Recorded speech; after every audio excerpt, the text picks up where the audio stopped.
जय हिंद बच्चों। इस समय आप लोग महामना इंस्टीट्यूट के यूट्यूब चैनल से जुड़े हुए हैं और इस चैनल में मैं आप सबका स्वागत करता हूं। आज हम लोग class 11th mathematics Hindi medium NCERT book के 12 चैप्टर त्रिविमीय ज्यामिति का परिचय यानी introduction of three dimensional geometry के हम लोग विविध प्रश्नावली यानी मिसलेनियस एक्सरसाइज 12 के क्वेश्चन नंबर 1 को हम लोग देखने जा रहे हैं। और देखिए क्वेश्चन नंबर 1 में क्या दिया हुआ है। समांतर चतुर्भुज के 3 शीर्ष, फिगर में देखिए समांतर चतुर्भुज हमने बनाया है और 3 शीर्षों में ये ए, ये बी, ये सी और ये डी दिया हुआ है। तो ध्यान पूर्वक देखें, समांतर चतुर्भुज के 3 शीर्ष, ए की वैल्यू आपको दिया हुआ है 3 -1 और 2 दिया हुआ है। फिर देखें बी का निर्देशांक आपको दिया है, बी का निर्देशांक आपको दिया हुआ है 1 2 4 और फिर सी का निर्देशांक आपको दिया हुआ है 1 1 2 1 1 2। तो फिर आपसे कहा जा रहा है कि चौथे शीर्ष डी का निर्देशांक ज्ञात कीजिए। चौथे शीर्ष डी का निर्देशांक हम मान लेते हैं कि यह x y z है। तो चलिए इसको हम लोग सॉल्व करें। हम आपको ये बता दें कि समांतर चतुर्भुज की ये विशेषता होती है कि समांतर चतुर्भुज के जो शीर्ष होते हैं, शीर्षों को मिलाने वाले विकर्ण होते हैं। समांतर चतुर्भुज के विकर्ण एक दूसरे को समद्विभाजित करते हैं। मतलब अगर हम AC के मध्य बिंदु का निर्देशांक निकालें तो BD के मध्य बिंदु का निर्देशांक और AC के मध्य बिंदु का निर्देशांक दोनों एक समान होंगे। तो देखें हम करते क्या है कि AC के मध्य बिंदु का निर्देशांक हम निकालते हैं। तो AC का मध्य बिंदु, ये जो विकर्णों का जो कटान बिंदु होगा वो O होगा। तो हम देखते हैं AC के मध्य बिंदु का निर्देशांक। तो मध्य बिंदु का निर्देशांक क्या होगा हम लोगों को ये देखना है। तो चलिए देखते हैं। सबसे पहले पहला निर्देशांक अगर मान लीजिए x1 है तो देखिए क्या हो जाएगा। ये देखिए, या अगर हम इसको x ही मान लें, चलिए तो ये होगा, देखिए x1 + x2 बटे 2, y1 + y2 बटे 2 और z1 + z2 बटा में 2 हो जाएगा। तो चले अगर x का निर्देशांक हम निकालेंगे तो ये हो जाएगा 3 - 1/2। तो 3 - 1 क्या होगा, 2 हो जाएगा, 2/2 यानी कि 1 हो जाएगा। और फिर अगर y का निर्देशांक हम निकालें तो -1 + 1/2 हो जाएगा यानी 0/2 यानी कि 0 हो जाएगा। और फिर यहाँ से z की वैल्यू अगर हम निकालें तो 2 + 2/2 हो जाएगा यानी 4/2 यानी 2 हो जाएगा। तो AC के मध्य बिंदु का निर्देशांक निकल गया 1 0 2। अब देखिए, अब BD के मध्य बिंदु का निर्देशांक हम निकालते हैं। तो BD के मध्य बिंदु का निर्देशांक, BD के मध्य बिंदु का निर्देशांक हम निकालने जा रहे हैं। देखिए निर्देशांक क्या होगा, सुनिए। हम मान लेते हैं कि मध्य बिंदु का निर्देशांक x dash y dash z dash है। तो x डैश इक्वल टू, देखिए x + 1/2 हो जाएगा, ये हो गया x + 1/2। इसी तरह से y डैश की वैल्यू आप निकालेंगे, y प्लस, देखिए y प्लस ये हो जाएगा 2 और बाई 2 हो जाएगा। और z डैश का निर्देशांक हम निकालेंगे तो ये हो जाएगा आपका z माइनस 4/2। तो इस प्रकार जो निर्देशांक निकला x plus 1/2 y plus 2/2 z minus 4/2 निकला। और सुनिए, समांतर चतुर्भुज की विशेषता हमने आपको बताया कि समांतर चतुर्भुज के जो विकर्ण होते हैं, समांतर चतुर्भुज के विकर्ण एक दूसरे को समद्विभाजित करते हैं, एक दूसरे को समद्विभाजित करते हैं। इसका मतलब ये हुआ कि AC के मध्य बिंदु का निर्देशांक और BD के मध्य बिंदु का निर्देशांक समान होगा। इसका मतलब ये हुआ कि देखिए, ये पहला वाला पहले के बराबर, दूसरा वाला दूसरे के बराबर और तीसरा वाला तीसरे के बराबर होगा। तो अब हम तुलना कर देते हैं, x plus 1/2 is equal to 1, comparison कर दीजिए, x प्लस 1 इजकल टू 2, तो x इजकल टू 2 माइनस 1 यानी x इजकल टू 1 हो जाएगा। इसी तरह से अगर हम दूसरे वाले को बराबर करें तो फिर देखिए ये हो जाएगा 0 इजकल टू वाई प्लस 2/2, चलिए गुणा कर दीजिए, तो y प्लस 2 इजकल टू हो जाएगा 0, तो y इजकल टू हो जाएगा -2। इसके बाद तीसरे को हम बराबर करते हैं और देखें ये है आपका z माइनस 4/2 इजकल टू 2। चलिए सॉल्व करते हैं, तो ये हो जाएगा z माइनस 4 इजकल टू 4, तो z इजकल टू 4 प्लस 4 8 हो जाएगा। तो इस प्रकार D का निर्देशांक हमें ज्ञात होता है। तो देखिए ये हो जाएगा आपका 1 और y की वैल्यू -2 और z की वैल्यू 8 हो गई। तो प्रश्न में हम लोगों से यही कहा जा रहा था कि ये जो चौथा बिंदु है या चौथा शीर्ष है, इस चौथे शीर्ष D का निर्देशांक ज्ञात कीजिए। तो हमने ये निर्देशांक ज्ञात कर लिया 1 -2 और 8। अब हम लोग देखते हैं दूसरे क्वेश्चन को। एक त्रिभुज ABC है, इनके शीर्षों के निर्देशांक क्रमशः A का निर्देशांक आपको 0 0 6 दिया हुआ है और B का जो निर्देशांक है वह 0 4 0 दिया हुआ है, 0 4 0 दिया हुआ है। और फिर C का निर्देशांक आपको दिया हुआ है, ये दिया है 6 0 0। तो आपसे कहा जा रहा है त्रिभुज के माध्यिकाओं की लंबाई ज्ञात कीजिए। तो माध्यिका जानते हैं किसे कहते हैं? शीर्ष से सामने वाली भुजा के मध्य बिंदु की दूरी को ही माध्यिका कहते हैं। तो हम मान लेते हैं कि यह D है और इसी तरह से माध्यिका अगर आप निकालेंगे तो B से सामने वाली भुजा पर लंब डाल दीजिए, E हो जाएगा, और C से फिर सामने वाली भुजा पर लंब डाल दीजिए तो F हो जाएगा। तो इस प्रकार देखिए यह AD, BE और CF यही माध्यिकाएं हैं। इन माध्यिकाओं की लंबाई आपसे पूछी जा रही है। तो चलिए सबसे पहले हम जो है हम मध्य बिंदु का निर्देशांक ज्ञात करते हैं, D का निर्देशांक हम ज्ञात करते हैं। तो देखिए यही से कर लेते हैं।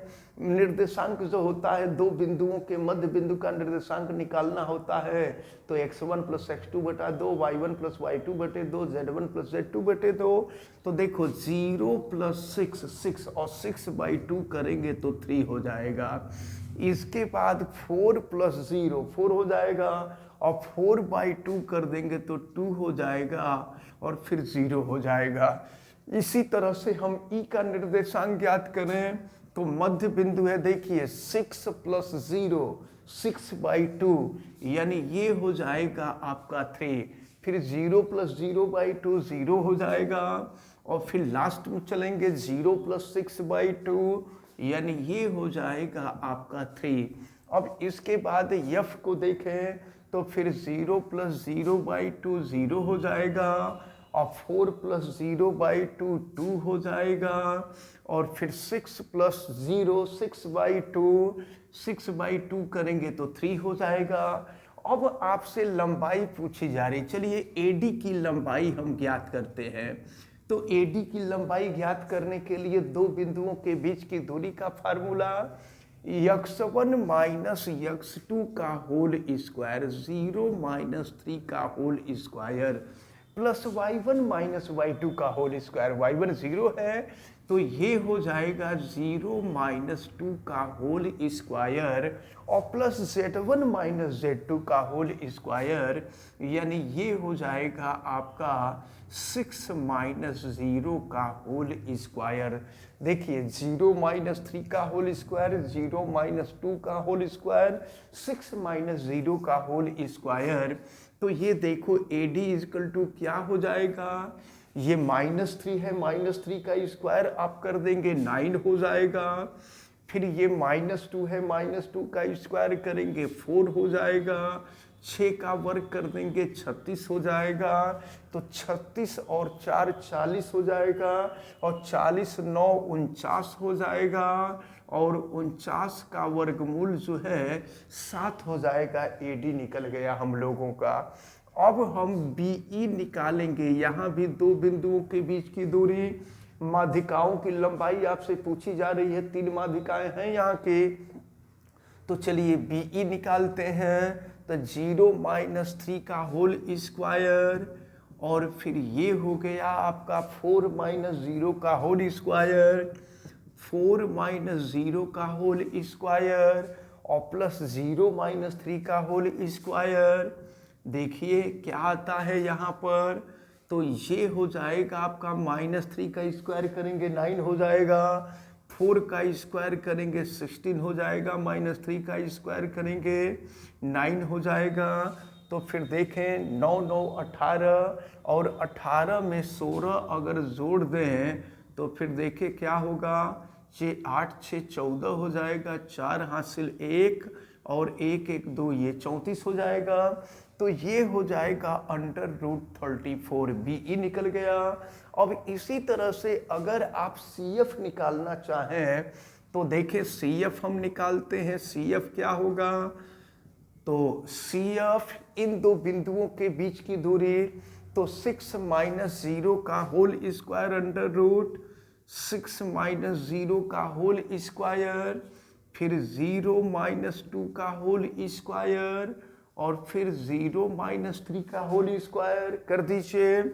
तो ये CF इजकल टू हो जाएगा 6 का स्क्वायर कर देंगे तो ये हो जाएगा 36, 2 का स्क्वायर करेंगे 4 और 3 का स्क्वायर करेंगे तो 9 हो जाएगा। और फिर ये भी आपका √49 हो जाएगा और 49 का स्क्वायर रूट हम ले लेंगे तो ये हो जाएगा आपका 7 हो जाएगा। तो आपसे यही कहा जा रहा था कि त्रिभुज के माध्यिकाओं की लंबाई ज्ञात कीजिए। तो त्रिभुज की माध्यिका AD की लंबाई 7 हुई, BE की लंबाई √34 हुई और CF की लंबाई 7 हो गई। इस प्रकार ये जो आपका क्वेश्चन नंबर 2 था ये सॉल्व होता है। अब देखते हैं क्वेश्चन नंबर 3 को। यदि त्रिभुज PQR, देखिए हम ABC लिख दिए हैं, त्रिभुज PQR दिया है, ये P है, ये Q है, ये R है। तो त्रिभुज PQR का केंद्रक मूल बिंदु है। तो केंद्रक जो है ये इसको हम C से रिप्रेजेंट कर दे रहे हैं और केंद्रक मूल बिंदु है। तो मूल बिंदु का निर्देशांक 0 0 0 हो जाएगा। तो त्रिभुज PQR का केंद्रक मूल बिंदु है और शीर्ष P का निर्देशांक आपको दिया हुआ है 2a और फिर दिया हुआ है 2 और 6, 2a 2 और 6। फिर Q का जो निर्देशांक आपको दिया हुआ है, देखें -4 और 3b और फिर 10 दिया हुआ है, -4 3b और -10 दिया हुआ है। और फिर इसके बाद देखें R का जो निर्देशांक दिया हुआ है ये दिया है 8 14 और फिर ये दिया हुआ है 2c। तो आपसे कहा जा रहा है कि ABC का मान ज्ञात कीजिए। A की वैल्यू ज्ञात करनी है, B की वैल्यू ज्ञात करनी है, C की वैल्यू ज्ञात करनी है। तो जानते हैं केंद्रक का निर्देशांक क्या होता है? केंद्रक का निर्देशांक होता है x1 plus x2 plus x3 बटा में 3। लेकिन प्रश्न में दिया है कि केंद्र का निर्देशांक 0 0 0 है। तो केंद्र का निर्देशांक ये x के लिए फार्मूला है। तो चलिए, ये x1 है, ये x2 है, ये x3 है और ये x y z है। तो चलिए, x की वैल्यू 0 है, फिर x1 की वैल्यू आपको दी गई है 2a, x2 की वैल्यू दी गई है -4 और फिर x3 की वैल्यू दी गई है 8 अपान हो गया 3। फिर देखिए 3 का हम क्रॉस मल्टीप्लिकेशन कर देंगे तो 0 इक्वल टू 2a और 8 - 4 करेंगे तो 4 हो जाएगा। तो यहाँ से 2a की वैल्यू निकालेंगे -4 हो जाएगा और a की वैल्यू निकालेंगे तो -2 हो जाएगा।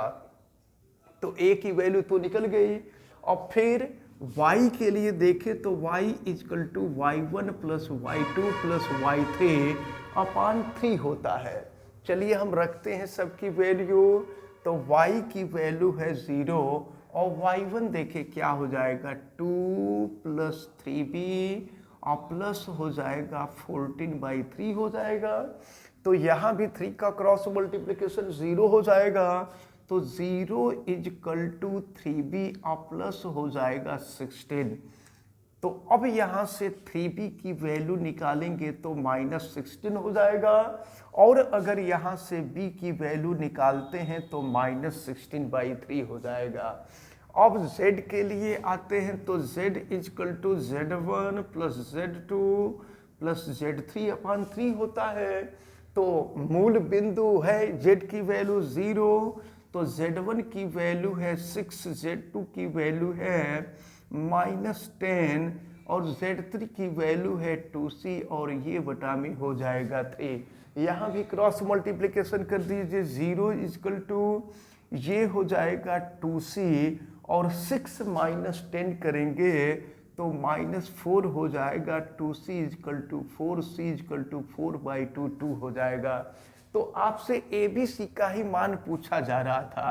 तो देखें A की वैल्यू हम लोगों को जो मिली है वो -2 है और B की वैल्यू जो निकली है ये -16/3 है और C की जो वैल्यू निकली है ये 2 निकली है। इस प्रकार ये जो क्वेश्चन नंबर 3 था, ये क्वेश्चन नंबर 3 हम लोगों को सॉल्व हुआ। देखते हैं क्वेश्चन नंबर 4। y अक्ष पर उस बिंदु का निर्देशांक ज्ञात कीजिए। तो सुनिए, y अक्ष पर देखिए x और z दोनों के मान 0 होते हैं। तो ये हो जाएगा y अक्ष पर 0 y 0। तो y अक्ष पर स्थित किसी बिंदु का निर्देशांक 0 y 0 हो जाएगा। तो y अक्ष पर उस बिंदु का निर्देशांक ज्ञात कीजिए जिसका बिंदु P, कोई बिंदु P है। चलिए इसको A मान लेते हैं और कोई बिंदु P दिया हुआ है और बिंदु P का जो निर्देशांक दिया हुआ है 3 - 2 और 5 दिया हुआ है। से दूरी 5√2 के बराबर है। ये जो दोनों दूरी है, दोनों बिंदुओं के बीच की दूरी यह 5√2 के इक्वल है। तो समझिए आपसे A का निर्देशांक पूछा जा रहा है। चलिए निकालते हैं A का निर्देशांक। तो दो बिंदुओं के बीच की दूरी का फार्मूला अप्लाई कर देंगे तो AP बराबर हो जाएगा करड़ी में 0 - 3 का होल स्क्वायर, फिर हो जाएगा ये आपका y - 2, तो y + 2 का होल स्क्वायर हो जाएगा और फिर ये हो जाएगा आपका 0 - 5 का होल स्क्वायर। चलिए AP की वैल्यू है 5√2 हम रख देते हैं यहाँ पर।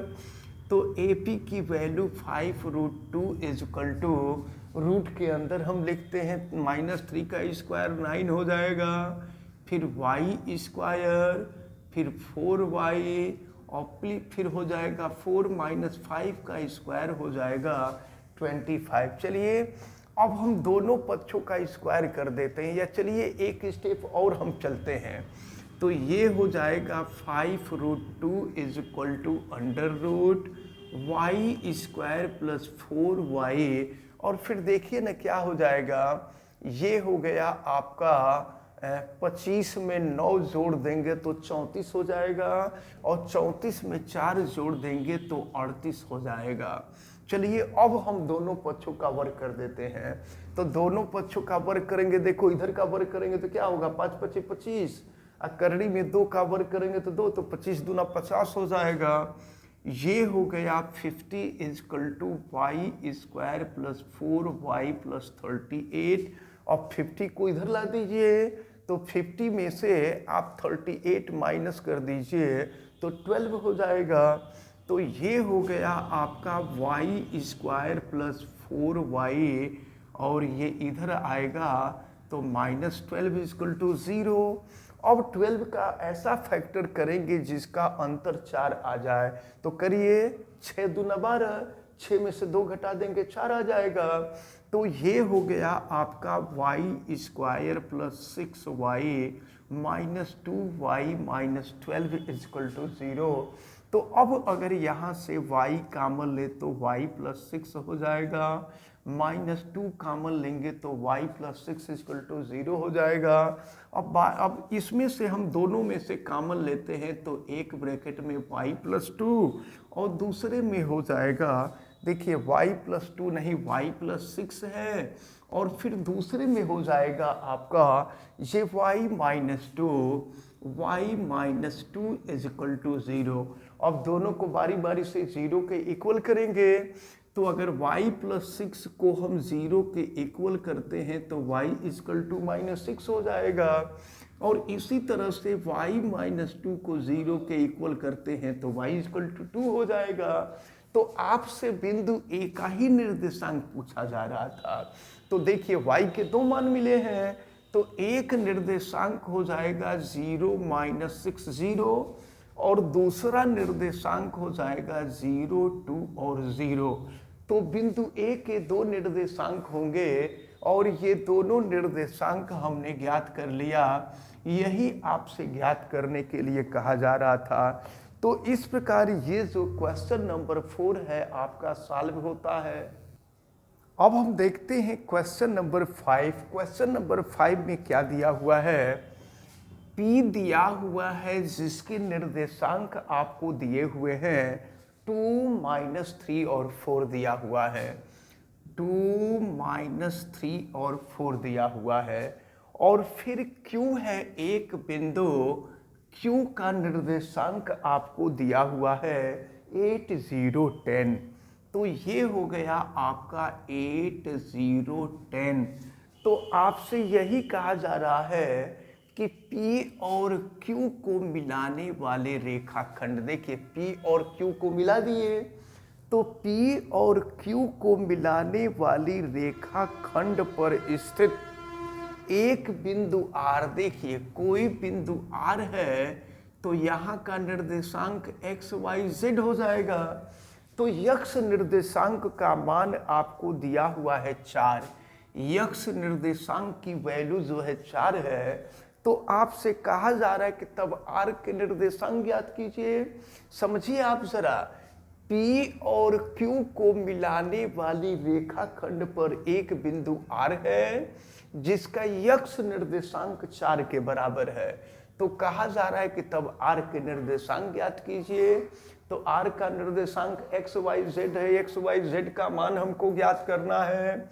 तो चलिए ऐसा करते हैं ना, हम मान लेते हैं कि R PQ को के संबंधी 1 के अनुपात में विभाजित कर रहा है। तो अब अगर ये x1 ये y1 ये z1 हो जाएगा, ये x2 ये y2 और ये z2 हो जाएगा। तो आपको मालूम है अंतः विभाजन के लिए formula x is equal to m1 x2 plus m2 x1, upon m1 plus m2 होता है। तो अब ज़रा ध्यान पूर्वक देखें, यहाँ पर हम रखते हैं m1 की वैल्यू k है, तो और x2 की वैल्यू 8 है, प्लस m2 की वैल्यू 1 है, m2 x1 की वैल्यू 2 है, अपान m1 plus m2 k plus 1 हो जाएगा। यानी ये हो गया 8k प्लस 2 अपान k प्लस 1 हो जाएगा। अब जरा ध्यान पूर्वक देखें, प्रश्न में क्या कह रहा था? प्रश्न में कह रहा है कि यक्ष निर्देशांक, यही यक्ष निर्देशांक है, यक्ष निर्देशांक का मान 4 के बराबर है। अब इसकी हम तुलना करते हैं और हल करते हैं। तो देखें, जब हल करेंगे तो ये 8k प्लस 2 और गुणा कर देंगे तो हो जाएगा 4k प्लस 4 हो जाएगा। 4k को बराबर के पहले लाएं तो 8k माइनस 4k करेंगे तो 4k हो जाएगा, और 2 को बराबर के दूसरे तरफ ले जाए तो 4 माइनस 2 करेंगे तो 2 हो जाएगा। k की वैल्यू 2/4 यानी 1/2 हो जाएगा। k की वैल्यू 1/2 निकल गई। देखिए 1/2 यानी k का मान 1 और दूसरा वाला 2 है। अब एक संबंधी 2 का अनुपात हो गया, k की वैल्यू निकल गई। अब हम यहाँ से y की वैल्यू निकालेंगे। चलिए y की वैल्यू निकालने जा रहे हैं। तो formula m1y2 plus m2y1 upon m1 plus m2। तो चलिए m1 की वैल्यू है 8 m1 देखें m1 m2, तो m1 की वैल्यू यहाँ पर निकल गई है 1 m1, तो m1 y2 की वैल्यू है 0 प्लस m2 की वैल्यू है 2 m2 y1 की वैल्यू है -3 अपॉन m1 प्लस m2 हो जाएगा। तो ये है 1 प्लस 2, तो ये क्या हो जाएगा -6 अपॉन 3 से डिवाइड कर दीजिए तो ये हो जाएगा -2। अब इसके बाद z का निर्देशांक हम निकाल लें तो z इक्वल टू हो जाएगा आपका m1 z2। तो m1 की वैल्यू 1 है, z2 की वैल्यू 10 और प्लस m2 z1, तो m2 z1 की वैल्यू है 4 और m1 प्लस m2, तो m1 प्लस m2 यानी 1 प्लस 2 हो जाएगा। तो ये देखिए ना, 1 में 10 का मल्टीप्लाई कर देंगे तो 10 हो जाएगा, 4 2 8, तो 10 और 8 हो जाएगा 18/3, 3 से कट कर देंगे 6 हो जाएगा। तो इस प्रकार देखिए निर्देशांक आपको मिला। बिंदु R का निर्देशांक आपसे पूछा जा रहा था, तो बिंदु R का निर्देशांक x की वैल्यू 4 है, y की वैल्यू -2 है और z की वैल्यू 6 है। यही आपसे पूछा जा रहा था कि PQ को मिलाने वाली रेखाखंड के बिंदु R का निर्देशांक ज्ञात कीजिए जिसका x निर्देशांक 4 है। तो इस प्रकार ये जो क्वेश्चन नंबर 5 था, ये क्वेश्चन नंबर 5 आपका सॉल्व होता है। अब हम क्वेश्चन नंबर 6 को देखते हैं। क्वेश्चन नंबर 6 में दिया है कि यदि बिंदु A और B क्रमशः, देखिए A और B का निर्देशांक आपको दिया हुआ है, ये दिया है 3 4 5 और B का निर्देशांक आपको दिया है -1 3 और ये दिया हुआ है -7 -1 3 -7। चर बिंदु P द्वारा निर्मित समुच्चय से संबंधित समीकरण ज्ञात कीजिए।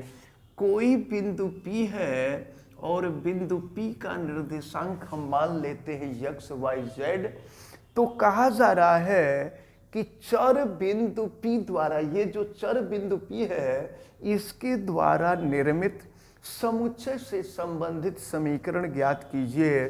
जबकि आपको दिया है PA का स्क्वायर प्लस PB का स्क्वायर, ये इक्वल टू दिया है K स्क्वायर, जहाँ K अचर है, K कोई कांस्टेंट है ये कहा जा रहा है। तो चलिए हम निकालते हैं पी ए की वैल्यू, पहले निकालते हैं पी ए यानी पी और ए के बीच की दूरी। देखिए क्या मिलेगा, पी ए यक्स माइनस 3 का होल स्क्वायर प्लस हो जाएगा y माइनस 4 का होल स्क्वायर, और फिर ये हो जाएगा आपका प्लस z माइनस 5 का होल स्क्वायर। पी ए की वैल्यू निकल रही है। अब दोनों पक्षों का वर्ग कर देंगे तो पी ए स्क्वायर हो जाएगा, और फिर इसका वर्ग कीजिए तो x square minus 6x plus 9 हो जाएगा। दूसरे वाले का करें तो y square minus 8y plus 16 हो जाएगा। फिर तीसरे वाले का करिए तो z square minus 10z plus 25 हो जाएगा। चलिए इसको सॉल्व करते हैं। तो P A square is equal to ये हो जाएगा आपका x square plus y square plus z square minus 6x minus 8y minus 10z, और फिर क्या हो जाएगा, ये देखिए 16 और 9 25, 16 9 25, और फिर ये है 25, तो 25 और 25 हो जाएगा आपका 50। तो ये निकला है पी ए स्क्वायर। अब इसी तरह से हम पी बी स्क्वायर निकालते हैं। चलिए पी बी निकालते हैं तो अंडर रूट हो जाएगा, या चलिए डायरेक्ट पी बी स्क्वायर ही निकालते हैं, रूट नहीं रहेगा। तो ये हो जाएगा आपका x माइनस माइनस 1 यानी x प्लस 1 का होल स्क्वायर, फिर हो जाएगा y माइनस 3 का होल स्क्वायर, और फिर ये हो जाएगा z माइनस माइनस 7 यानी z प्लस 7 का होल स्क्वायर। अब इसका स्क्वायर कर देना है हम लोगों को, तो ये हो जाएगा आपका P B square x square plus 2x plus 1 हो जाएगा, और यहाँ अगर हम करें तो y square minus 6y plus 9 हो जाएगा, और फिर इसके लिए देखें तो y स्क्वायर और फिर ये हो गया आपका माइनस 6y प्लस 9 हो गया, और फिर z प्लस 7 का स्क्वायर कीजिए तो ये हो जाएगा z स्क्वायर और प्लस हो जाएगा 14z और प्लस हो जाएगा 49, 7 का स्क्वायर करेंगे तो फिर देखिए क्या मिल रहा है, P B square is equal to x square plus y square plus z square plus हो जाएगा 2x minus 6y plus 14z, और फिर देखिए क्या हो जाएगा 9 प्लस 1 10 हो जाएगा, और 10 प्लस 49 ये हो जाएगा आपका 59। तो ये पी बी स्क्वायर निकल गया। और प्रश्न के अनुसार देखिए प्रश्न में क्या आपको दिया था, प्रश्न में दिया है P A square plus P B square equal to k square. तो पी ए स्क्वायर की वैल्यू अब हम यहाँ रख देते हैं, ये x square plus y square plus z square और माइनस हो जाएगा 6x minus 8y minus 10z plus हो जाएगा 50, और प्लस पी बी स्क्वायर की वैल्यू नीचे है, ये है आपका x square plus y square plus z square, और फिर ये है प्लस आपका 2x माइनस 6y और प्लस हो जाएगा आपका 14z और प्लस हो जाएगा आपका 59। चलिए इसको सॉल्व करते हैं और सॉल्व करके देखते हैं कि इसकी वैल्यू क्या आती है, और ये इजकल टू के स्क्वायर दिया है, ये भी याद रखना है, ये इजकल टू के स्क्वायर दिया है। तो अब देखिए x square plus x square ये हो जाएगा 2x स्क्वायर, अब वाई स्क्वायर पे आइए तो y square plus y square ये हो गया 2y स्क्वायर, अब z स्क्वायर पे आइए तो z square plus z square ये हो जाएगा आपका 2z स्क्वायर, अब यक्स पे आइए तो माइनस 6x प्लस 2x ये हो जाएगा माइनस 4x, अब y पे आइए तो y देखिए क्या है माइनस 8y माइनस 6y दोनों ऐड हो जाएगा तो ये हो जाएगा -14y। अब z पे आप आ जाइए, तो देखिए यहाँ -10z है और +14z, तो 14 - 10 कर देंगे तो 4 हो जाएगा, ये हो गया 4z। और इसके बाद 50 और +59 कर देंगे तो ये हो जाएगा आपका 109, ये इक्वल टू हो गया k²। तो आपसे यही पूछा जा रहा था कि बिंदु P, चर बिंदु P का समुच्चय से संबंधित समीकरण ज्ञात कीजिए। तो समुच्चय से संबंधित समीकरण हम लोगों को ये प्राप्त हो गया। अगर हम चाहें तो 2 से भाग भी दे सकते हैं, और नहीं तो हम चाहें तो यहीं पे छोड़ भी सकते हैं। अब अगर चाहें तो इसमें 2 से भाग भी दे सकते हैं, नहीं तो आप ऐसे ही छोड़ दीजिए, इससे कोई फर्क नहीं पड़ता है। तो क्वेश्चन नंबर 6 आपका सॉल्व होता है। अब क्वेश्चन नंबर 6 ही नहीं, अब आपका ये जो प्रश्नावली 12 की विविध प्रश्नावली थी, विविध प्रश्नावली के साथ साथ ये त्रिविमीय ज्यामिति का जो परिचय है, ये चैप्टर आपका कंप्लीट होता है। अब कल से 13 चैप्टर शुरू होगा, जिसमें हम लोग सीमा और अवकलज पढ़ेंगे। तो अब ये सीमा और अवकलज एक तरह से क्लास 12 की शुरुआत है।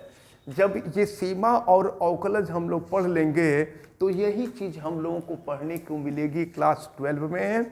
और इस प्रकार हमें उम्मीद है, और देखो इसमें अवकलन भी पढ़ना है, तो अवकलन भी हम लोग पढ़ेंगे सीमा तथा अवकलज में।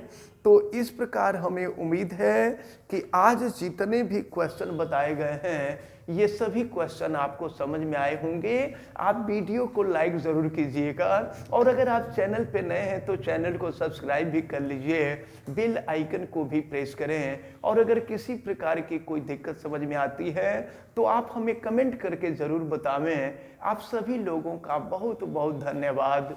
जय हिंद।